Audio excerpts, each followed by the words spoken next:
L1 classes के online platform पे आप सभी का स्वागत है। भूगोल की ये हमारी चौथी क्लास होगी। अभी तक 3 क्लास में हम लोगों ने भारत के विस्तार के बारे में पढ़ा, फिर के राज्यों पर स्थित कर्क रेखा के बारे में पढ़ा, भारतीय मानक समय रेखा के बारे में पढ़ा। आज हम प्रायद्वीपीय भारत पर स्थित भारत के तटीय राज्यों के बारे में पढ़ेंगे। तटीय राज्यों के बारे में पढ़ने से पहले हम जानेंगे कि भारत में कितने राज्य और कितने केंद्र शासित प्रदेश स्थित हैं। तो हमें पता है भारत में 28 राज्य और 8 केंद्र शासित प्रदेश हैं। भारत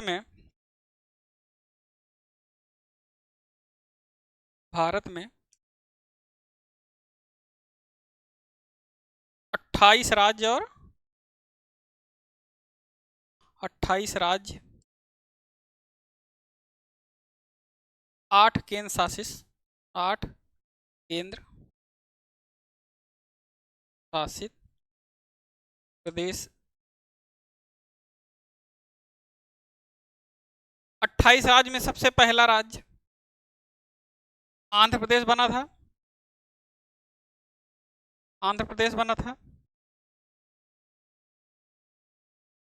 1953 में। सबसे नया राज्य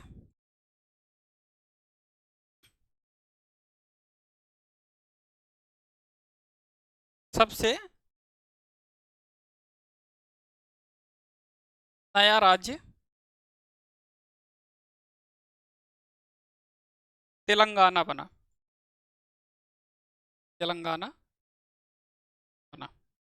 केंद्र शासित प्रदेश में सबसे नया राज्य जम्मू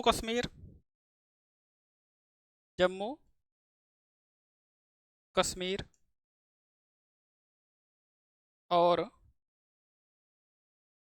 लद्दाख बना। तेलंगाना की स्थापना 2 जून 2014 को हुआ था, 29वें राज्य के रूप में। कौन से राज्य के रूप में? 29वें राज्य के रूप में। जम्मू कश्मीर और लद्दाख की स्थापना 31 अक्टूबर 2019 को राष्ट्रीय एकता दिवस के दिन हुआ था। इस दिन राष्ट्रीय एकता दिवस के दिन राष्ट्रीय एकता दिवस सरदार पटेल, लौह पुरुष सरदार पटेल की जन्मदिन के रूप में मनाया जाता है। उसी दिन 2019 को केंद्र सरकार ने जम्मू कश्मीर और लद्दाख को राज्य का दर्जा छीनकर एक केंद्र शासित प्रदेश यानी यूटी, यूनियन टेरिटरी का दर्जा दे दिया। तभी से भारत में 28 राज्य और 8 केंद्र शासित प्रदेश हो गए। तो हमें पढ़ना है हमें प्रायद्वीपीय भारत के बारे में पढ़ना है।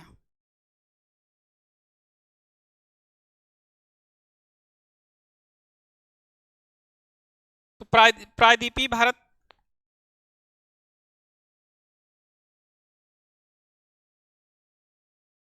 को पढ़ने से पहले हमें प्रायद्वीप के बारे में जानना होगा कि आखिर प्रायद्वीप होता क्या है। तो प्रायद्वीप जानेंगे हम। प्रायद्वीप सरल शब्दों में समझेंगे तो प्रायद्वीप एक ऐसा भूखंड जिसके 3 तरफ से पानी हो, जिसके 3 तरफ से पानी हो। जैसे देखेंगे भारत का नीचे दक्षिण भारत का जो स्थल है उसके इस तरफ मतलब पूरब की, पश्चिम की तरफ और पूर्व की तरफ और नीचे 3 तरफ से ये पानी से घिरा हुआ है।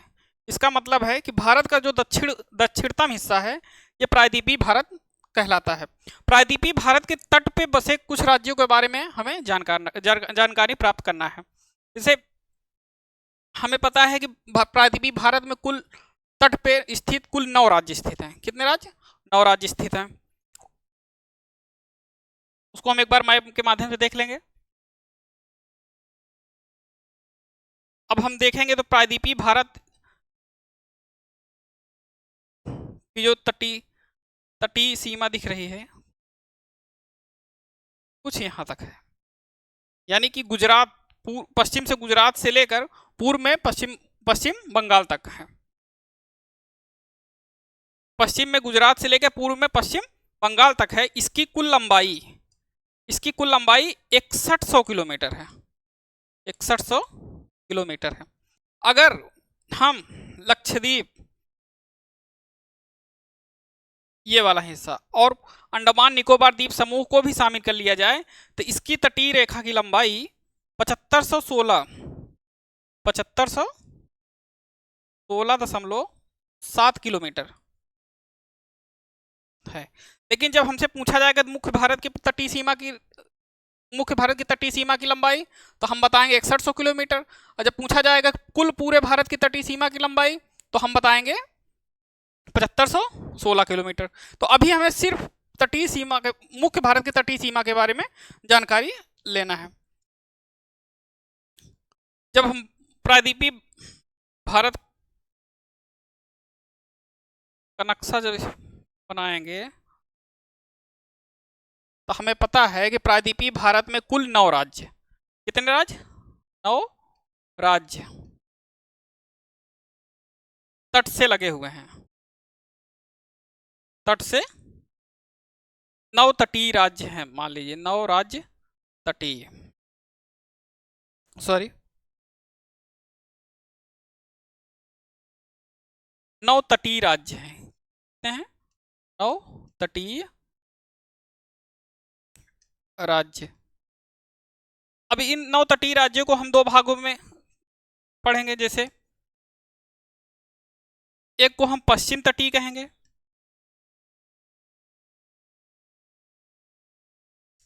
पश्चिम तटीय, और दूसरे को हम पूर्व तटीय राज्य। पश्चिम तटीय राज्य को हम अरब सागर तट कहेंगे, अरब सागर तट। पूर्व तटीय राज्य को हम बंगाल की खाड़ी, बे ऑफ बंगाल, बंगाल की खाड़ी तट कहेंगे। हम अब जानेंगे पश्चिम तटीय राज्यों में कुल 5 राज्य हैं। कुल कितने राज्य हैं? 5 राज्य। पूर्व तटीय राज्यों में कुल राज्यों की संख्या 4 है। 5 और 4 दोनों जो को जब हम ऐड कर देंगे तो कुल राज्यों की संख्या हो जाएगी 9। तब हमें पता चला कि भारत के जो तटीय राज्य हैं उनकी संख्या कुल कितनी है? 9 है। अब सवाल बनेगा कौन सा ऐसा राज्य है जिसकी तटीय रेखा सबसे ज्यादा लंबी है और किसकी तटीय रेखा सबसे कम लंबी है। तो हम आपको बताएंगे कि सबसे कम तटीय रेखा रखने वाला राज्य गुजरात है, वो गोवा है। और सबसे ज्यादा तटीय रेखा रखने वाला राज्य गुजरात है।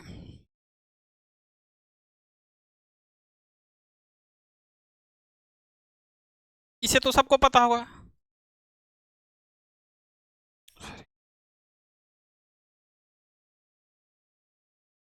सबसे कम और सबसे ज्यादा।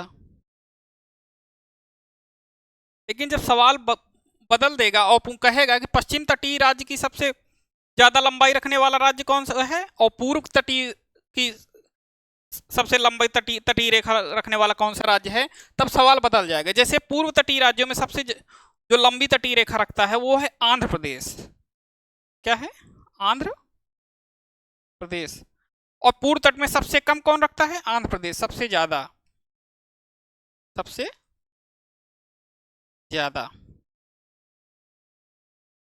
और सबसे कम कौन रखता है?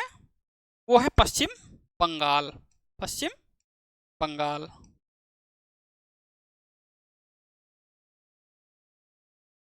सबसे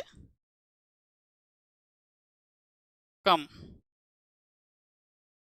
आंध्र प्रदेश सबसे ज्यादा, पश्चिम बंगाल सबसे कम। ये पूर्वी तटीय राज्य की बात हो रही है, नहीं तो आप सब समझोगे पूरे राज्य। जब पूरे की बात आएगी तो गोवा सबसे कम और गुजरात सबसे ज्यादा होगा। और गोवा और गुजरात हम देखेंगे,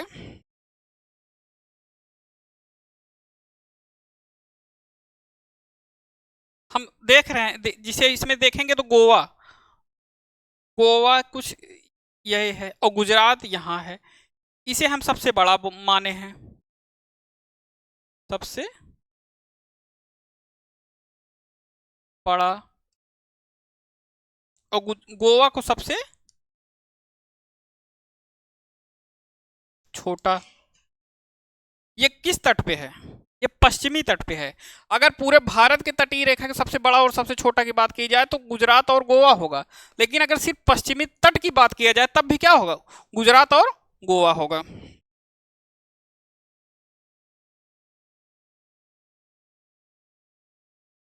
तो हम यहां पर भी जानेंगे सबसे ज्यादा तटीय रेखा कौन रख रहा है? गुजरात। पश्चिमी तट पे भी सबसे ज्यादा, सबसे ज्यादा। और गोवा क्या है? सबसे सबसे कम। गुजरात सबसे ज्यादा, गोवा सबसे कम। अब हमें पूरे 9 तटीय राज्यों में कुछ मेन मेन बातें पता हो गई कि 9 तटीय राज्यों में सबसे बड़ा राज्य गोवा है, तटीय राज्य। सबसे सबसे बड़ा राज्य गुजरात है और सबसे छोटा राज्य गोवा है। लेकिन जब पश्चिमी तट की बात आएगी सबसे बड़ा राज्य गुजरात और सबसे छोटा राज्य गोवा आएगा। जब पूर्वी तटीय की बात आएगी सबसे बड़ा राज्य आंध्र प्रदेश, सबसे छोटा राज्य पश्चिम बंगाल आएगा। अब हमें पूरे 9 राज्यों के बारे में जानना है कि पूरे 9 के 9 राज्य कहाँ स्थित हैं।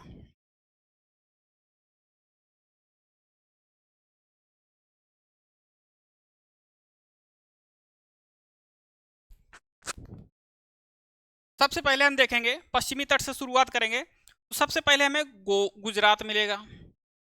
गुजरात की राजधानी गांधीनगर। गुजरात से नीचे आएंगे तो हमें महाराष्ट्र मिलेगा। महाराष्ट्र की राजधानी मुंबई। मुंबई को हम कार्टोनोपोलिस कहते हैं, कार्टोनोपोलिस of India.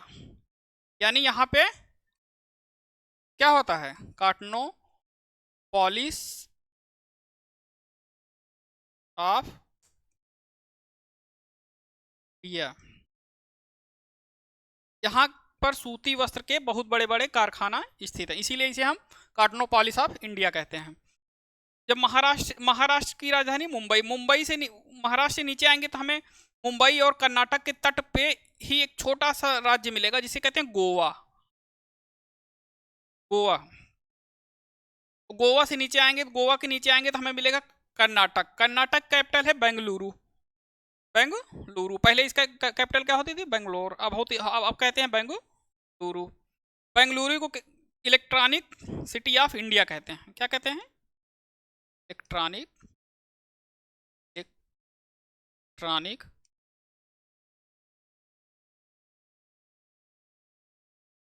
City of India कहते हैं।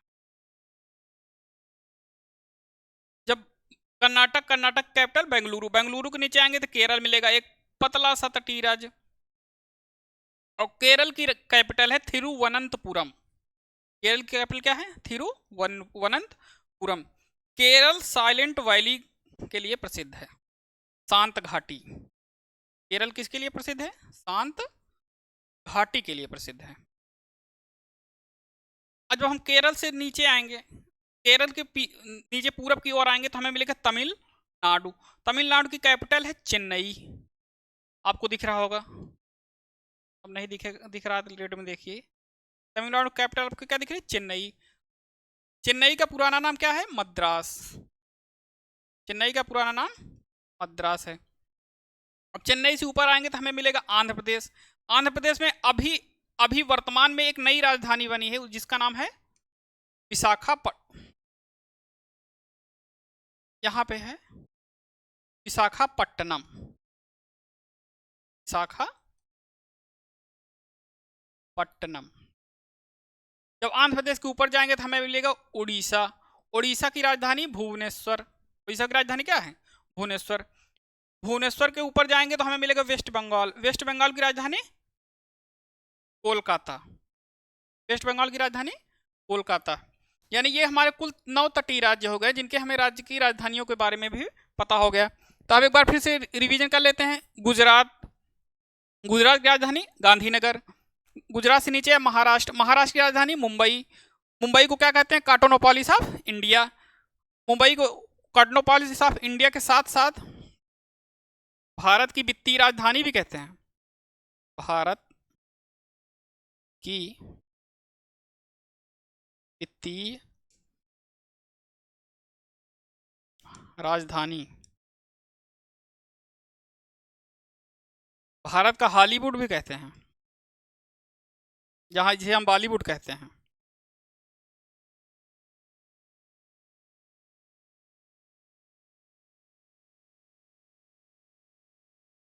उसके बाद हम आएंगे कर्नाटक। कर्नाटक की राजधानी है बेंगलुरु। बेंगलुरु को हमने बताया कि बेंगलुरु को इलेक्ट्रॉनिक सिटी ऑफ इंडिया कहा जाता है। जब बेंगलुरु से नीचे आएंगे तो केरल। केरल की राजधानी तिरुवनंतपुरम। केरल सबसे ज्यादा प्रसिद्ध है नौकायान और शांत घाटी के लिए। केरल सबसे ज्यादा किसके लिए प्रसिद्ध है? नौकायान शांत घाटी के लिए। फिर हम उसके नीचे आए तो मिला हमें तमिलनाडु। तमिलनाडु की राजधानी चेन्नई। चेन्नई का पुराना नाम मद्रास। मद्रास के ऊपर गए तो हमें मिला आंध्र प्रदेश। आंध्र प्रदेश की राजधानी अभी वर्तमान में उसकी राजधानी नई राजधानी बनी विशाखापट्टनम। विशाखापट्टनम जो कि एक बंदरगाह भी है। उसके ऊपर गए तो उड़ीसा। उड़ीसा की राजधानी भुवनेश्वर। उड़ीसा के ऊपर गए तो हम बंगाल मिला। बंगाल की राजधानी कोलकाता।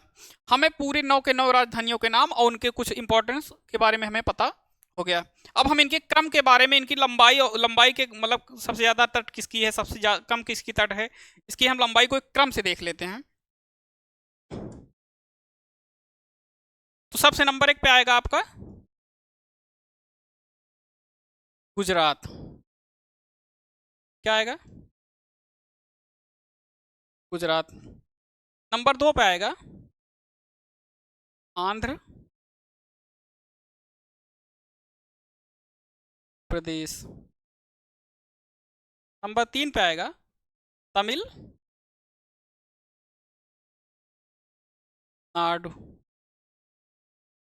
गुजरात को पूर्वी पश्चिमी तट का भी है। पश्चिमी तट का सबसे बड़ा सबसे बड़ा गुजरात पूर्वी तट सबसे बड़ा तट रखता है पर सर्वाधिक लंबाई। सर्वाधिक लंबाई। तीसरे नंबर पे है तमिलनाडु। चौथे नंबर पे है महाराष्ट्र। चौथे नंबर पे क्या है? महाराष्ट्र।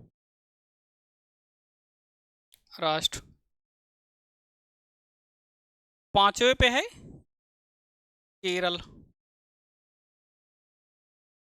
छठे पे है कर्नाटक। सातवें पे है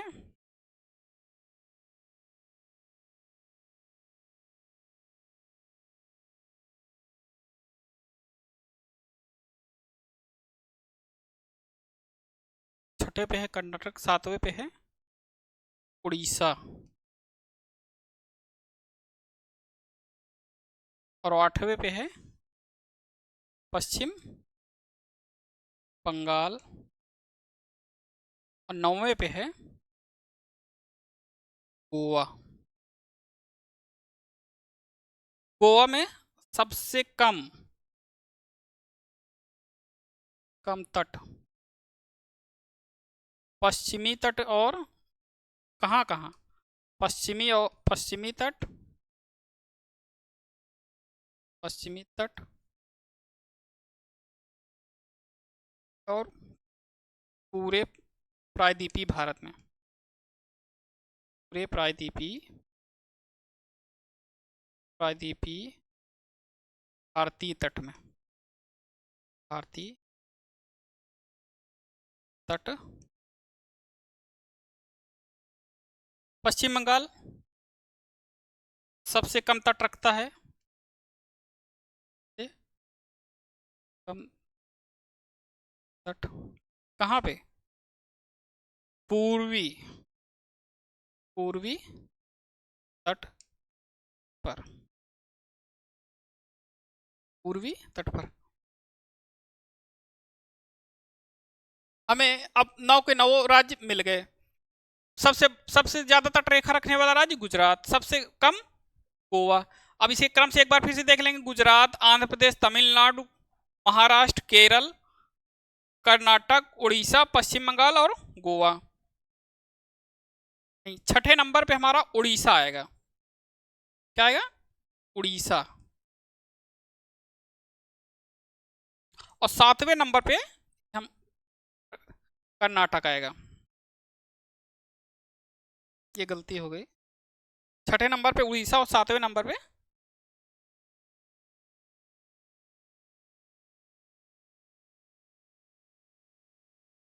छठे नंबर पे क्या हो? केरल के बाद आएगा उड़ीसा। केरल के बाद क्या आएगा? उड़ीसा। और उड़ीसा के बाद आएगा कर्नाटक।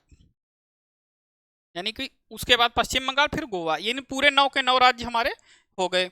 एक बार आप सभी अच्छे से देख लीजिए। सबसे पहले आएगा गुजरात, फिर आंध्र प्रदेश, फिर तमिलनाडु, फिर महाराष्ट्र, केरल, उड़ीसा, कर्नाटक, पश्चिम बंगाल, गोवा। अब इसको फिर से एक बार हम मैप में देख लेते हैं।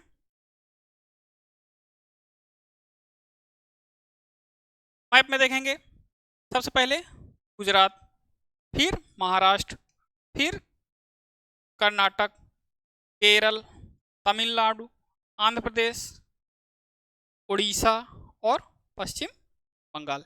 इतने प्रकार के इस चैप्टर से सवाल बन सकते हैं। इससे ज़्यादा जो है सवाल नहीं बनेंगे। अगर कभी बनेगा भी सवाल तो 1-2 सवाल बनेंगे कि कौन से राज्य की राजधानी जो है तट पर है और कौन सी राज्य की राजधानी तट पर स्थित नहीं है। उसे आप जो है मैप के माध्यम से देख लेंगे। नहीं तो हम अगली क्लास में धीरे धीरे जब पढ़ाते रहेंगे तो आपको इससे समझा दिया जाएगा।